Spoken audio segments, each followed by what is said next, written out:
izin ya Mang. Untuk pertanyaan yang pertama Mang, bagaimana pendapat Amang sebagai narasumber mengenai kerukunan umat beragama secara keseluruhan di Indonesia? Ya, kerukunan umat beragama di Indonesia tentu sudah baik, meskipun ada beberapa kasus yang kita lihat sebenarnya itu mungkin oknum-oknumnya, tetapi kerukunan umat beragama Indonesia saya kira sudah baik, yang dimana boleh kita katakan secara umumnya ya, secara umum agama-agama telah boleh merasakan atau menjalankan keyakinannya masing-masing, tradisi budaya ataupun bagaimana eh, keagamaannya boleh terlaksana dengan baik. Saya kira kerukunan umat beragama di Indonesia saya kira sangat baik, di mana kita boleh melaksanakan dan melakukan apapun yang berkaitan dengan agama-agama kita. Kemudian Amang, menurut pendapat Amang sebagai narasumber, dari skala 10 sampai 100, sudahkah kerukunan antaragama di Indonesia tercapai dengan baik? Dan bagaimana kondisi kerukunan khususnya agama Amang dengan agama lain di Indonesia? Kalau ditarik persentase, saya kira kerukunan umat beragama itu, kalau dari sisi kacamata saya, kerukunan umat beragama itu ya 90%. Ya, karena saya pernah pelayanan di Bogor juga, sebenarnya mereka justru sangat menghargai ketika kita juga menghargai mereka. Nah, kemudian eh, dari sudut yang lain juga saya melihat bahwa sebenarnya kita itu hidup saling menghargai, kerukunan umat beragama itu sangat baik sebenarnya.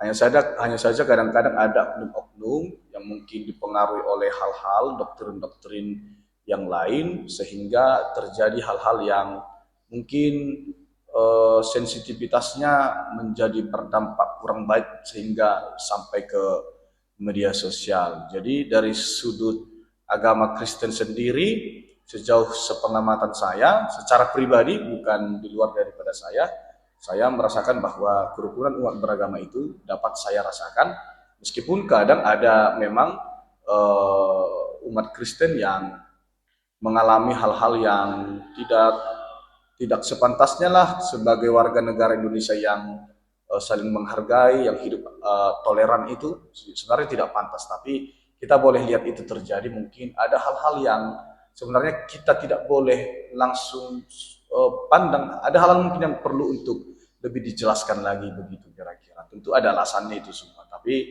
saya harap sih Indonesia ini perlu hidup saling menghargai kan, Bhinneka Tunggal Ika lah. Lalu pertanyaan selanjutnya Mang, dalam ajaran agama Amang sebagai narasumber, bagaimanakah kerukunan antar umat beragama diajarkan?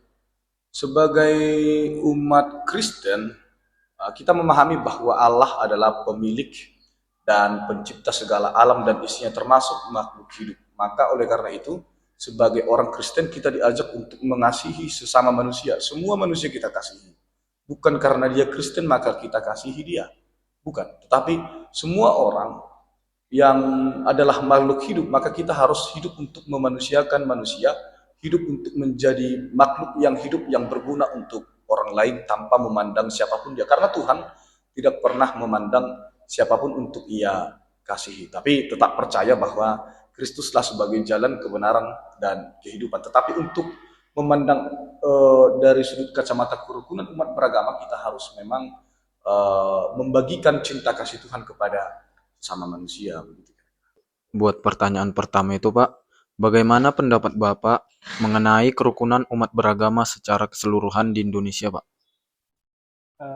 Terima kasih pertanyaan yang diberikan oleh adik-adik. Bagaimana kerukunan umat beragama di Indonesia secara keseluruhan ya, secara umum. Hari ini kerukunan umat beragama di Indonesia itu secara umum sudah bagus. Dalam pengertian masing-masing umat beragama sudah mencoba untuk mengamalkan ajaran masing-masing, agama Islam ataupun tokoh-tokoh agama Islam, begitu juga umat agama Islam juga berusaha untuk memahami bagaimana konsep kerukunan dalam agamanya. Begitu juga umat agama yang lain. Memang hari ini kita rasakan masih ada persoalan kerukunan. Mungkin masalah moderasi beragama, bagaimana mengamalkan atau melaksanakan ajaran agama masing-masing dalam pengertian mengamalkannya dalam tauhid gitu ya. Dalam Islam itu urusan muamalah itu kita memang harus bekerja sama. Umat Islam harus bekerja sama dengan umat yang lain dalam hubungan bisnis misalnya, dalam hubungan keseharian, sosial misalnya, kita mesti harus melakukan gotong royong, kita harus guyup, kita harus saling membantu.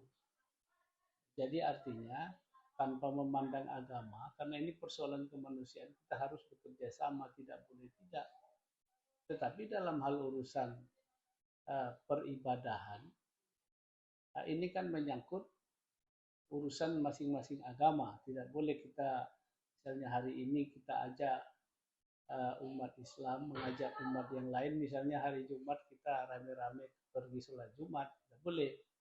Begitu juga orang Kristen misalnya diajaknya kita hari Sabtu atau hari Minggu, tidak boleh. Dan itu adalah persoalan ibadah. Jadi persoalan ibadah, persoalan teologi, persoalan tauhid dalam Islam itu istilahnya tauhid. Kepercayaan kita kepada Tuhan itu tidak usah dibicarakan karena nggak jumpa. Jadi khusus untuk tauhid, khusus untuk masalah peribadahan itu diserahkan kepada agamanya masing-masing. Dalam Islam itu, dalam Al-Quran diingatkan Allah, lakum dinukum waliyadin, urusan agamamu itu untukmu, urusan agamaku untukku. Jadi itu sangat tegas. Tetapi kalau dalam hal hubungan kemasyarakatan, hubungan muamalah dalam Islam istilahnya, bisnis, sosial, kita harus saling memperhatikan orang yang tidak mampu, harus kita bantu. Ada yang minta orang yang tidak bisa membiayai sekolahnya, itu harus kita perhatikan. Dan itu unsur kemanusiaan. Ada orang banjir, ada orang yang ditimpa musibah, kita harus bantu sama-sama. Tidak boleh kita biarkan karena dia itu adalah saudara kita. Jadi dalam Islam itu dikenal ada hubungan sesama agama. Namanya ukhuwah Islamiyah. Sesama orang beragama Islam itu harus persaudaranya ditingkatkan. Ada hubungan ukhuwah watoniyah. Karena kita sama-sama tinggal di Medan, ya, atau sama-sama orang Indonesia, kita harus saling membantu, namanya saudara sebangsa. Dan kadang-kadang saudara ukhuwah insaniyah, karena kita sama-sama manusia, kita harus bersaudara. Nah, kira-kira begitu. Terima kasih Pak. Pertanyaan pertama, Amang, dalam ajaran agama Amang sebagai narasumber, bagaimanakah kerukunan antar umat beragama itu diajarkan? Ya, saya sebagai seorang Kristen yang beragama Kristen ya, dalam agama saya diajarkan bagaimana kita hidup dalam kasih Kristus. Jadi dalam kerukunan umat beragama ini bagaimana kita, diri kita dulu dalam keluarga, bagaimana eksistensi kita dalam masyarakat, menunjukkan bahwa kita itu seorang Kristen yang menularkan sebuah kasih. Artinya dalam kehidupan itu kita sebagai garam dalam kehidupan berbangsa dan bernegara. Sehingga damai sejahtera itu dapat kita sampaikan bahwa penyampaian mengenai kasih yang diajarkan oleh Tuhan Yesus Kristus itu adalah hidup yang berdampingan menurut agama kita masing-masing sehingga menciptakan damai sejahtera, kedamaian, kerukunan dalam bernegara dan bermasyarakat. Lalu untuk pertanyaan yang keduanya, Mang, bagaimana cara menciptakan suasana kehidupan beragama yang harmonis di lingkungan masyarakat, Mang? Dalam kita bernegara, bahwa dalam Undang-Undang Dasar 1945, bahkan dalam butir Pancasila, hidup rukun dan damai, itu ada kerukunan umat beragama. Artinya di dalam masyarakat itu bagaimana kita menghormati sesama penganut yang berbeda.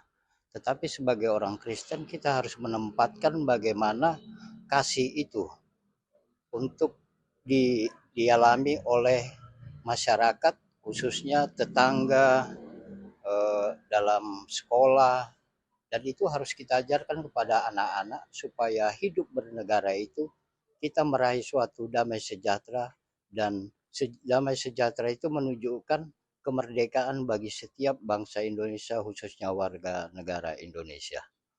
Lalu untuk pertanyaan yang terakhirnya, Amang, menurut pendapat Amang sebagai narasumber, bagaimana seharusnya setiap umat menjaga kerukunan antar agama di Indonesia? Di dalam menjaga kerukunan beragama sebagai warga negara Indonesia, kita harus menciptakan harmonisasi dengan suatu langkah seperti kepada saudara-saudara kita yang beda agama, kita harus menghormati, bahkan kita juga harus terlibat dalam acara-acara besar yang diadakan yang tidak sepaham dengan kita. Contohnya, bagaimana mereka merayakan hari Lebaran, kita harus menghormatinya. Begitu juga agama Hindu, Buddha, Konghucu. Kita harus menyapa dengan kasih bahwa itu adalah semua ciptaan Tuhan. Bahwa kita harus mengasihi sehingga setiap acara di tengah khususnya gereja, bagaimana kita supaya mereka juga menjaga ibadah-ibadah kita, sehingga kita menjalin hubungan kepada mereka dan saling menghormati, menyapa dan menghormati hari-hari besarnya. Demikian. Ajaran agama Bapak, bagaimana kerukunan antar umat beragama diajarkan? Kerukunan umat yang diajarkan. Yang diajarkan itu ya sesuai dengan perintah agama yang benar lah. Karena manusia ini kita nggak tahu kan, ada yang benar dilahirkan, ada juga yang nggak benar. Jadi mencari kebenaran itu ya kita harus mengikuti apa peraturan dan program dari pemerintah. Nah, karena kerukunan itu dalam setiap wilayah itu yang berperan aktif itu hanya pemerintah. Karena lembaganya yang di situ jelas lembaga-lembaga kebanyakan yang baik dan benar. Lalu Pak, pertanyaan keduanya, menurut pendapat Bapak, dari skala 10 sampai 100, menurut pendapat Bapak, dari skala 10 sampai 100, sudahkah kerukunan antar agama di Indonesia tercapai dengan baik? Dan bagaimana kondisi kerukunan khususnya agama Bapak dengan agama lain di Indonesia? Nah, sebenarnya kalau untuk di Asia, di Indonesia sangat cukup baik lah, kan? Karena di situ banyak bercampur-campur lah gitu dalam di bidang yang apa, yang bagian yang pendatang juga kan berperan aktif lah untuk membantu perekonomian Indonesia lah gitu. Nah, dalam bidang sosial kan. Dan untuk pertanyaan terakhirnya Pak, untuk Silakan. pertanyaan terakhirnya, bagaimana cara menciptakan suasana kehidupan beragama yang harmonis di lingkungan masyarakat, Pak? Kita bagaimana caranya itu ya tergantung memang dalam program kesehatan dulu ya yang ditinjau. Jadi apapun ceritanya, kesehatan, agama dan kesehatan baru ekonomi, baru di situ baru dapat hasilnya lah gitu. Kalau hanya untuk dimusyawarahkan itu kurang efektif lah.